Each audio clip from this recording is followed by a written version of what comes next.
நிறைய திட்டங்களை செயல்படுத்திய காரணத்தால துணிச்சலோடு நெஞ்ச நிமிந்து எங்களுடைய நிர்வாகிகள் மக்களை சந்திப்பார்கள். நீங்க எந்த முகத்தை வச்சுட்டு போய் மக்களை சந்திக்க போறீங்க? எல்லா துறையிலுமே ஊழல், ஊழலாத துறையே கிடையாது.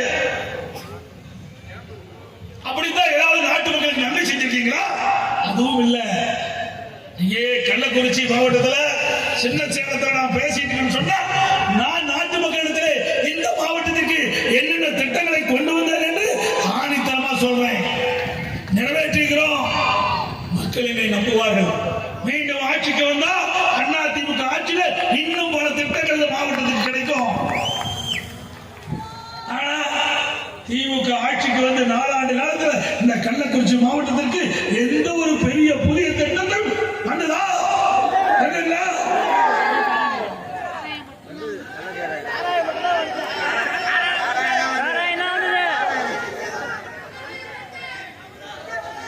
அதோடு எங்கு பார்த்தாலும் போதைப் பொருள் உட்பட கள்ளச்சாராயம்.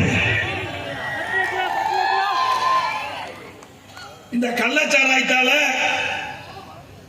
இந்த கள்ளக்குறிச்சி நகரத்துல மைய பகுதியில் காவல் நிலையத்திற்கு 400 அடி தூரத்துல கள்ளச்சாராயம் விற்கலாம் செய்யறாங்க. அந்த காம்பவுண்ட் சுவர் செஷன்ஸ் கோர்ட் நினைக்கிறேன். கோர்ட்டுடைய காம்பவுண்டுக்கு அருகிலேயே சாராயம் விற்கிறாங்க. அந்த கள்ளச்சாராயத்தை பெருகி 68 அப்பாவி மக்கள் உயிர் வந்திருக்கிறாங்க. அதுல பெரும்பாலானோர் ஆயிரான மக்கள், ஏழை மக்கள், இரவென்று பகலென்று மாறாமல் பாடுபட்டு உழைக்கக்கூடிய உழைப்பாளிகள். அவர்கள் அந்த கள்ளச்சாராயத்தை குடித்து மரணம் அடைந்திருக்கின்றார்கள். அந்த மரணம் அடைந்தவர்களுக்கு கூட ஆறுதல் சொல்ல வக்கில்லாத முதலமைச்சர் இன்றைக்கு முதலமைச்சர் சாதியவர். இன்றைக்கு கள்ளச்சாராயத்தால் மரணமடைந்த குடும்பங்கள் வேதனையை துடித்துக் கொண்டிருக்கின்ற பொழுது முதலமைச்சர் ஓடோடி வந்து அவளுக்கு ஆறுதல் சொல்லியிருந்தா பரவாயில்ல. வரவே இல்லை, வரவே இல்லைங்க. ஆனால் நாங்கள் ஆட்சியில் இருந்தாலும் இல்லாவிட்டாலும் மக்களுக்கு ஒரு பிரச்சனை என்றால் உடனடியாக குரல் கொடுக்கின்ற இயக்கம் அதிமுக.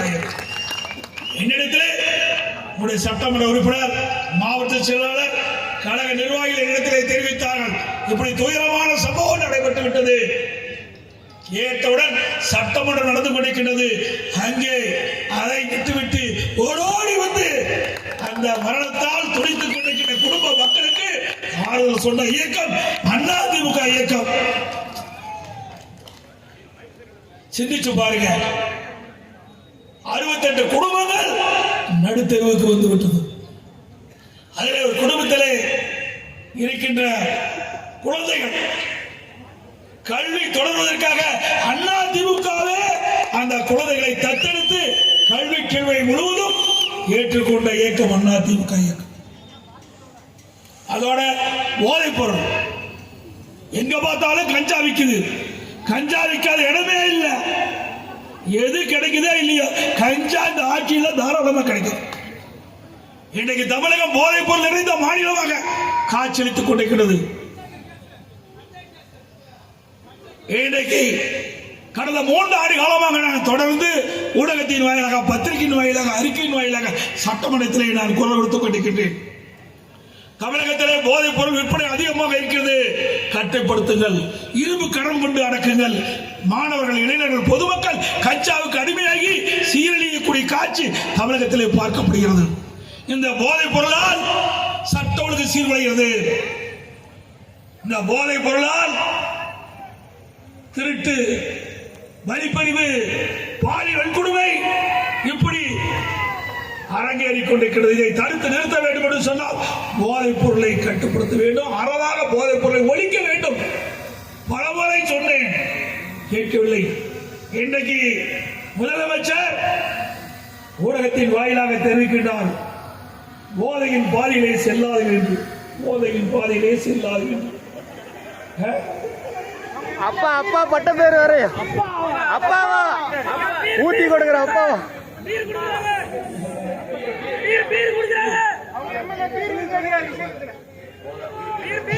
போதைகள் பாதைகளை செல்லாது என்று சொல்லிவிட்டு அவையெல்லாம் போதைக்கு தள்ளாடிட்டு இருக்கிற காட்சியை பார்த்தோம். அவர் தலைவர் சொல்றாரு, அவருடைய நிர்வாகிகள் என்ன செய்யறாங்கன்னு எல்லாம் டிவியில பார்த்தோம். பந்தியில பரிமாறம். ஆக இதை நான் சொன்ன உடனடியாக நடவடிக்கை எடுக்கப்பட்டிருந்தால் இதை தடுத்து நிறுத்திருக்கலாம்.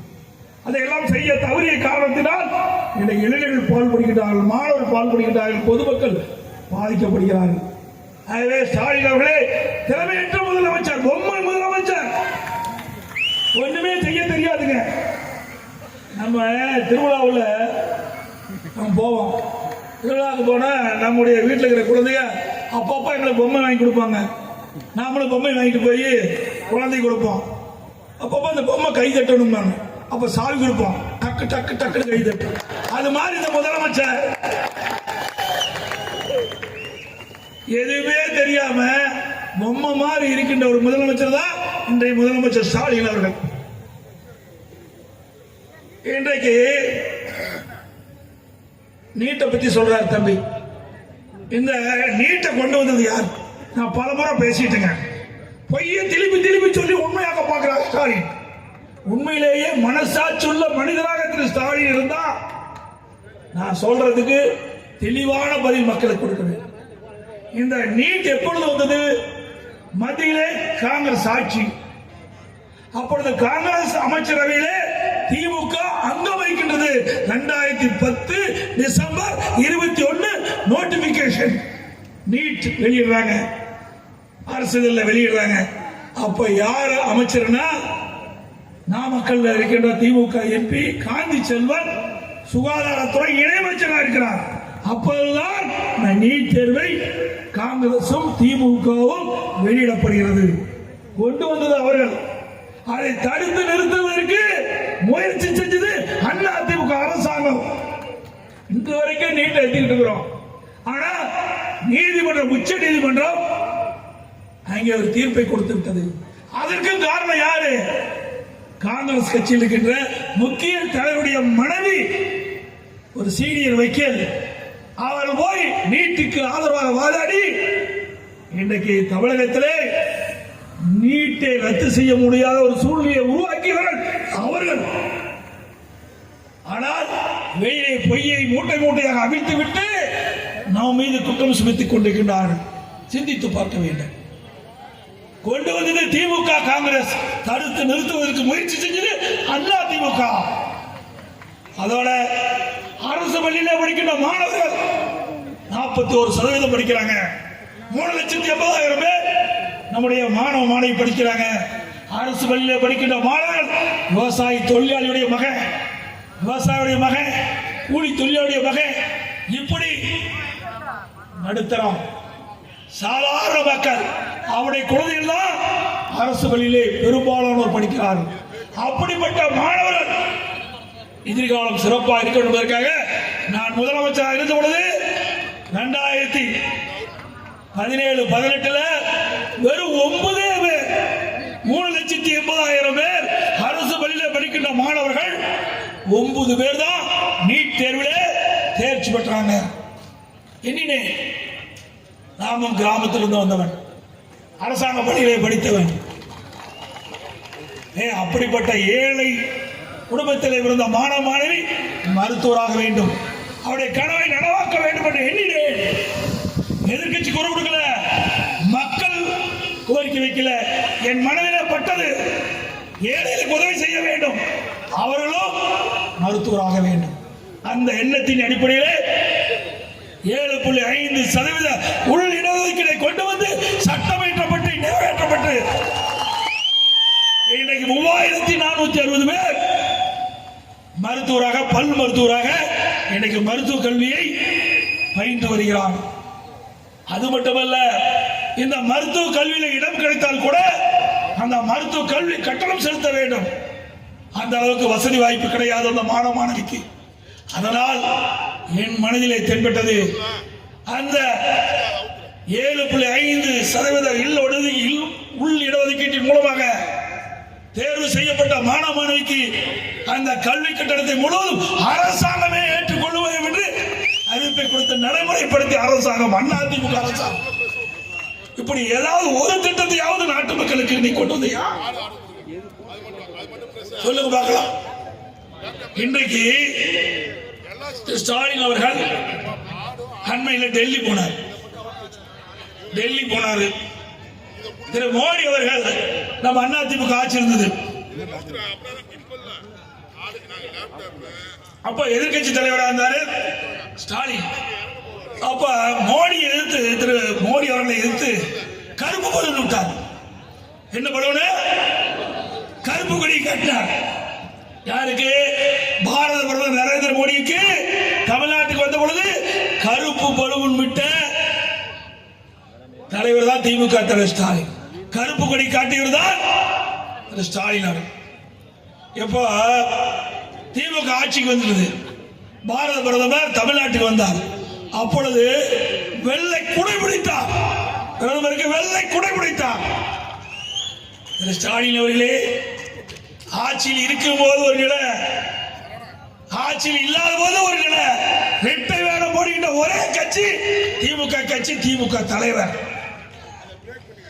அண்மையில் நிதி ஆயோக் கூட்டத்தில் போய் திரு ஸ்டாலின் கலந்து கொண்டார். இதற்கு முன்பு 3 ஆண்டுகள் நிதி ஆயோக் கூட்டத்தை புறக்கணித்தார். அதுக்கு என்ன காரணம் கேட்கின்ற பொழுது, மத்திய அரசாங்கம் தமிழ்நாட்டிற்கு கொடுக்க வேண்டிய நிதியை முழுமையாக வழங்கவில்லை, தமிழ்நாட்டுக்கு கிடைக்க வேண்டிய திட்டங்கள் முழுமையாக கிடைக்கவில்லை. அதனால் பாரத பிரதமர் அவர்கள் கூட்டிய நிதி ஆயோக் கூட்டத்தை கலந்து கொள்ள வேண்டும் 3 ஆண்டு காலம் கூட்டத்தை புறக்கணித்த இன்றைய முதலமைச்சர் திரு ஸ்டாலின் அவர்கள் இப்பொழுது ஓடோடி போய் மாண்புமிகு பாரத பிரதமர் அவர்கள் கூட்டிய நிதி ஆயோக் கூட்டத்தில் கலந்து கொள்வதனுடைய காரணம் என்ன? இப்பொழுது பேட்டி கொடுக்கின்றார். தமிழ்நாட்டு மீது அக்கறை கொண்டு, தமிழ்நாட்டு மக்கள் மீது அக்கறை கொண்டு, தமிழ்நாட்டுக்கு தேவையான நிதிகள் பெறுவதற்கும் திட்டங்களை பெறுவதற்கும் மக்களுடைய பிரச்சனைகளை எடுத்துரைப்பதற்காக நிதி ஆயோக் கூட்டத்திலே கலந்து கொள்ள என்று இப்பொழுது தெரிவிக்கின்றார். அதைத்தான் மக்கள் கேட்கின்றார்கள். நாங்களும் எதிர்க்கட்சி என்ற முறையிலே கேட்கின்றோம். கடந்த 3 ஆண்டு காலமாக ஏன் நிதி ஆயோக் கூட்டத்தில் கலந்து கொள்ளவில்லை? நீங்கள் 3 ஆண்டு காலம் நிதி ஆயோக் கூட்டத்தில் புறக்கணித்த காரணத்தினாலே தமிழ்நாட்டுக்கு கிடைக்க வேண்டிய நிதி கிடைக்கல, தமிழ்நாட்டுக்கு கிடைக்க வேண்டிய திட்டங்கள் முழுமையாக கிடைக்கல. இதையெல்லாம் இழந்துவிட்ட காரணம் இந்த பொம்மை முதலமைச்சர் தான், திறமையற்ற முதலமைச்சரா.